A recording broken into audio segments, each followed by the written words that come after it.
name's Jeff Swart. This is a celebration here at Amelia Island this year of the 50th year anniversary of the 911. So Amelia Island and Porsche owners and fans from all over are kind of brought together a group of road-going cars and a group of racing cars that are here behind me. The 911 is just so special. I mean, number one, the engine's over the rear wheels. That's always created a special dynamic in driving. And the fact that it's constantly developed, it could be said that it's the most developed sports car in the world. When you think of 50 years of developing that original concept from 1963, and now evolving it to the latest, greatest, not only road cars, but race cars, it's unique. It's really a developed car, and currently still a spectacular sports car. What's unique here is that the cars that are represented in racing are so diverse. You've got the first car that won a race is a 911 in the United States, a 1964 911. You've got cars from the IROC series, you've got RSRs, you've got the famous number 59 Brumos cars that Peter Gregg and Hurley Haywood have driven for so many years. And then it goes clear into Paris-Dakar, the long-distance races in Africa, off-road races. You've got cars that ran the East African Safari here.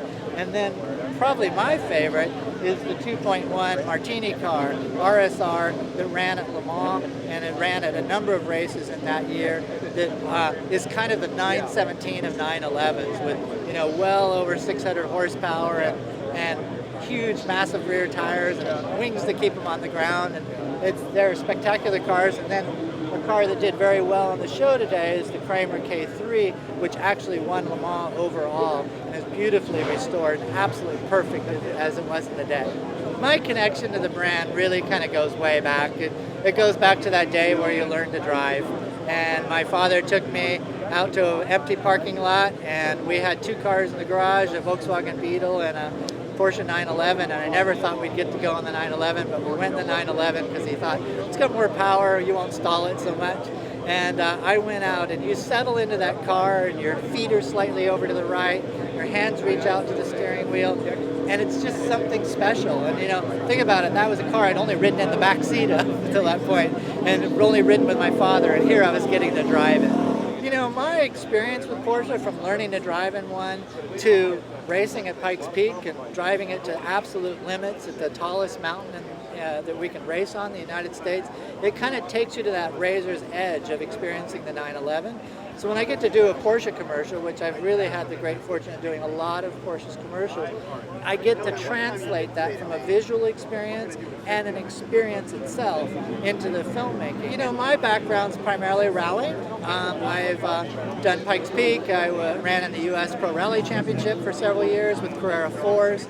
I've run 9 different Porsches over 12 years at Pikes Peak, so I've kind of had an experience of a whole range of different Porsches. And I've done a few road racing things, but I love the adventure of the long-distance events. I even got to do the Trans-Siberia event for Porsche, which was Moscow to Ulaanbaatar, Mongolia, in a Cayenne. But, it all has its roots in the 911. And I guess that I like to slide a lot. And so driving a winter rally with skinny, studded snow tires or something with lots of power and just fling it in there and twist it around, that'd be my dream race. If you look at Porsche's current lineup, I love all the cars, and I'm especially attracted to the 911s, but when I go back in time and look at the perfect road car, perfect race car combination, a 904 is awfully sweet, because that was just as comfortable on the road as it was in the racetrack, and it was such a turning point for Porsche, building super lightweight cars out of progressive materials like fiberglass and going out and competing against the big boys. And you face it, the 904 led to the 917, and the 917 was what gave Porsche all of the global success it's enjoyed in racing. My name is Bruce Meyer, and I'm the current custodian for this very famous Le Mans winning car. Very proud to be here with the car. It's recently been freshened up. It's been 30 years in the basement of the Indianapolis Motor Speedway Museum. It was donated to the museum in the early 80s by the Whittington brothers, who piloted the car with Klaus Ludwig to an overall win in '79, which was spectacular because it had been since 1953 that a production car had won overall at Le Mans.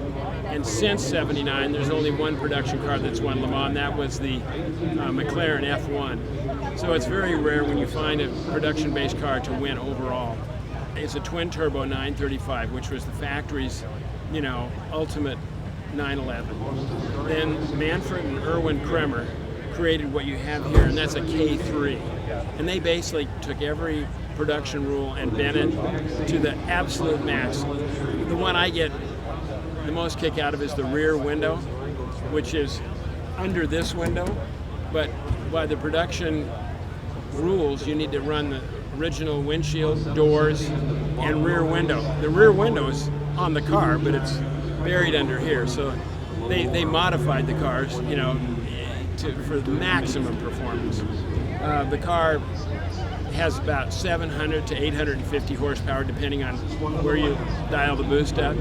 Top speed of 220. I consider myself a bit of a Porsche-phile. I bought my first Porsche from John von Neumann in 1960. I actually ordered a 64 coupe, and they sent me a telegram saying that they were discontinuing the 356 and they were switching to a 901. If I wanted to pay the upgrade, I could keep my order in, which I did do. So I had a very early 911. Love the car, and it's shown its stripes being competitive from 1964 until today. I mean, the car is still unbeatable. And this is the ultimate 911. The most important, probably race car to win Le Mans overall would be, can't imagine doing anything better. Le Mans is the Super Bowl, World Series, Olympic Games of motorsport.